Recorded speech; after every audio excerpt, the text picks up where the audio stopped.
Hello दोस्तों, स्वागत है आपका हमारे चैनल पर। हम पढ़ रहे हैं प्राचीन भारत का इतिहास। प्राचीन भारत के इतिहास का अध्याय नंबर 8, गुप्त काल से संबंधित प्रश्न उत्तर।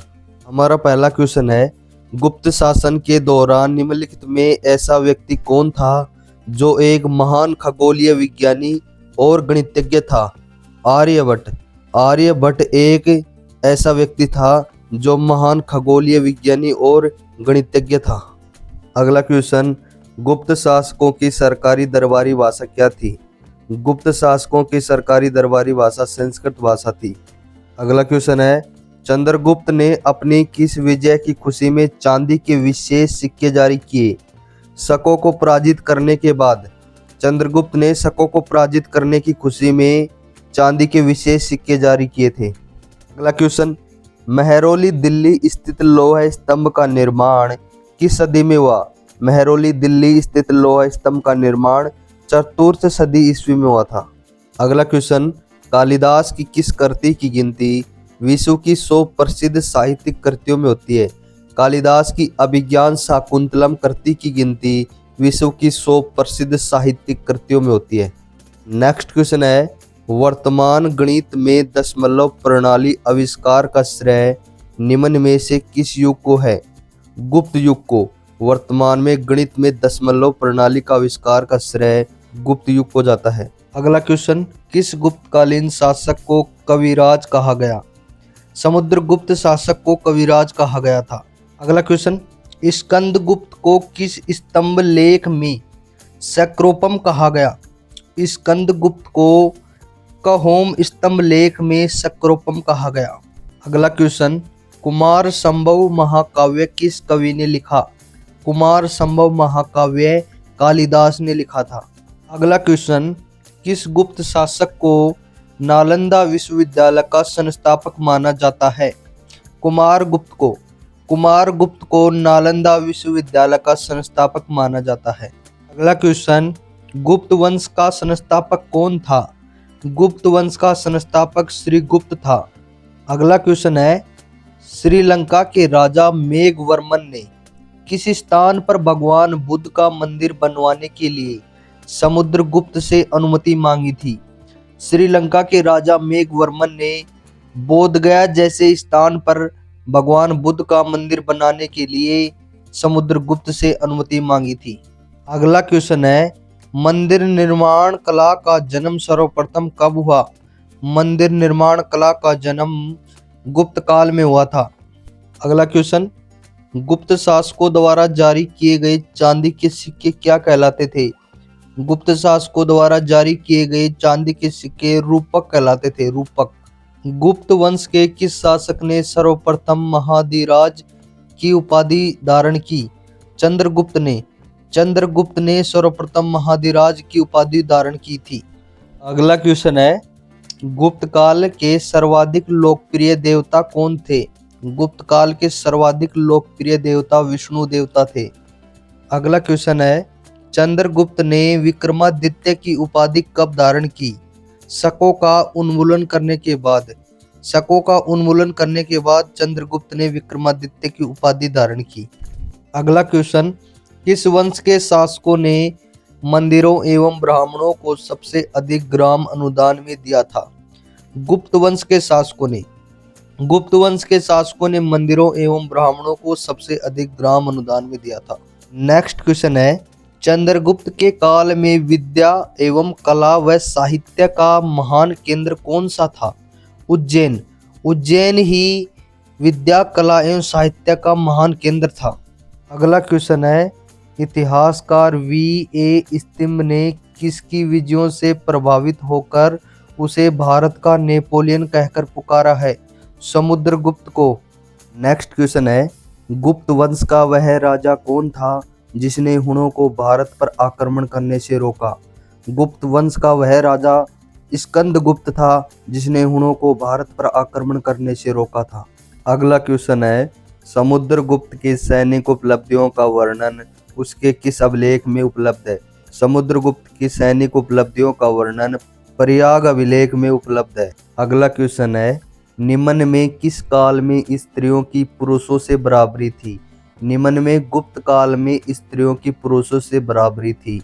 अगला क्वेश्चन है, निम्नलिखित में किस गुप्त शासक ने अपने सिक्कों पर अपने को वीणा बजाते हुए आकृति में अंकित करवाया है? समुद्रगुप्त ने। समुद्रगुप्त ने अपने को वीणा बजाते हुए आकृति में अंकित करवाया है। अगला क्वेश्चन, गुप्त राजवंश किस लिए प्रसिद्ध था? गुप्त राजवंश कला एवं स्थापत्य के रूप में प्रसिद्ध था। अगला क्वेश्चन, अजंता की कलाकृतियां किससे संबंधित हैं? अजंता की कलाकृतियां गुप्त काल से संबंधित हैं। नेक्स्ट क्वेश्चन, गुप्तकालीन शासक प्रणाली किस प्रकार की थी? गुप्तकालीन शासन प्रणाली राजतंत्रात्मक प्रणाली थी। अगला क्वेश्चन, फामन द्वारा रचित ग्रंथ फो कुओ की निम्न में से किसका विवरण नहीं मिलता? फो कुओ की में बौद्ध धर्म के सिद्धांतों का विवरण नहीं मिलता, जो फामन द्वारा रचित ग्रंथ है। अगला क्वेश्चन, कौन सा राजवंश हुणों के आक्रमण से अत्यंत विचलित हुआ? गुप्त राजवंश। गुप्त राजवंश हुणों के आक्रमण से अत्यंत विचलित हुआ था। अगला क्वेश्चन, निम्नलिखित में कौन सा नाटक कालिदास ने नहीं लिखा था? जानकी हरण। जानकी हरण नाटक कालिदास द्वारा रचित नहीं है। अगला क्वेश्चन, वह प्रथम भारतीय विद्वान कौन था जिसने गणित को एक पृथक विषय के रूप में स्थापित किया? आर्यभट्ट। आर्यभट्ट एक प्रथम भारतीय विद्वान था जिसने गणित को एक पृथक विषय के रूप में स्थापित किया था। अगला क्वेश्चन, गुप्तकालीन पुस्तक नवनीतकम निम्न में से किससे संबंधित है? गुप्तकालीन पुस्तक नवनीतकम चिकित्सा से संबंधित है। अगला क्वेश्चन, निम्न में से किस गुप्त राजा ने विक्रमादित्य की पदवी ग्रहण की थी? निम्न में से चंद्रगुप्त द्वितीय राजा ने विक्रमादित्य की पदवी ग्रहण की थी। अगला क्वेश्चन, कुछ विद्वानों के अनुसार कवि कालिदास किसके राजकवि थे? कुछ विद्वानों के अनुसार कवि कालिदास चंद्रगुप्त विक्रमादित्य के राजकवि थे। अगला क्वेश्चन, अजंता चित्रकारी का विषय वस्तु निम्नलिखित में से किससे संबंधित है? अजंता चित्रकारी का विषय वस्तु बौद्ध धर्म से संबंधित है। अगला क्वेश्चन, गुप्त स्थापत्य कला का सर्वोत्कृष्ट मंदिर निम्नलिखित में से कौन है? गुप्त स्थापत्य कला का सर्वोत्कृष्ट मंदिर देवगढ़ का दशावतार मंदिर है। अगला क्वेश्चन, अजंता की गुफाओं में किन गुफाओं का निर्माण गुप्त काल में हुआ? अजंता की गुफाओं में 16, 17 एवं 19 गुफाओं का निर्माण गुप्त काल में हुआ था। अगला, तांबा का सिक्का जारी करने वाला पहला गुप्त शासक कौन था? तांबा का सिक्का जारी करने वाला पहला गुप्त शासक रामगुप्त शासक था। अगला, एरण अभिलेख का संबंध किस शासक से है? एरण अभिलेख का संबंध भानुगुप्त शासक से है। अगला क्वेश्चन है, अमरकोश के लेखक अमर सिंह किस शासक के दरबार से जुड़े थे? अमरकोश के लेखक अमर सिंह चंद्रगुप्त के दरबार से जुड़े थे। अगला, गुप्त संवत 319 और 320 को प्रारंभ करने का श्रेय किसे दिया जाता है? गुप्त संवत 319 और 320 को प्रारंभ करने का श्रेय चंद्रगुप्त को दिया जाता है। अगला क्वेश्चन है, बाल विवाह की प्रथा कब प्रारंभ हुई? बाल विवाह की प्रथा गुप्त काल में प्रारंभ हुई थी। अगला, फामन किसके शासनकाल में भारत आया था? फामन चंद्रगुप्त के शासनकाल में भारत आया था। अगला क्वेश्चन है, भारतीय संस्कृति का स्वर्ण युग किस युग को कहा जाता था? गुप्त काल को। गुप्त काल को भारतीय संस्कृति का स्वर्ण युग कहा जाता था। अगला क्वेश्चन, सोने के सर्वाधिक सिक्के किस काल में जारी किए गए? सोने के सर्वाधिक सिक्के गुप्त काल में जारी किए गए थे।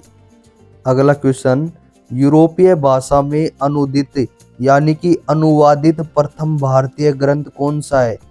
अभिज्ञान शाकुंतलम। अभिज्ञान शाकुंतलम यूरोपीय भाषा में अनुदित और अनुवादित प्रथम भारतीय ग्रंथ है। अगला क्वेश्चन, सती प्रथा का पहला उल्लेख कहाँ से मिलता है? सती प्रथा का पहला उल्लेख एरण अभिलेख से मिलता है। अगला, फामन कहाँ का निवासी था? फामन चीन का निवासी था। अगला क्वेश्चन, सेतुबंध का रचनाकार प्रवरसेन किस वंश का शासक था? सेतुबंध का रचनाकार प्रवरसेन वाकाटक का शासक था। अगला क्वेश्चन, गुप्तकालीन सिक्कों का सबसे बड़ा ढेर कहाँ से हुआ था? गुप्तकालीन सिक्कों का सबसे बड़ा ढेर बयाना यानी कि भरतपुर से हुआ था। अगला क्वेश्चन, परम भागवत उपाधि धारण करने वाला प्रथम गुप्त शासक कौन था? परम भागवत उपाधि धारण करने वाला प्रथम गुप्त शासक समुद्रगुप्त था। हमारा अगला अध्याय है गुप्त उत्तर काल से संबंधित प्रश्नोत्तर।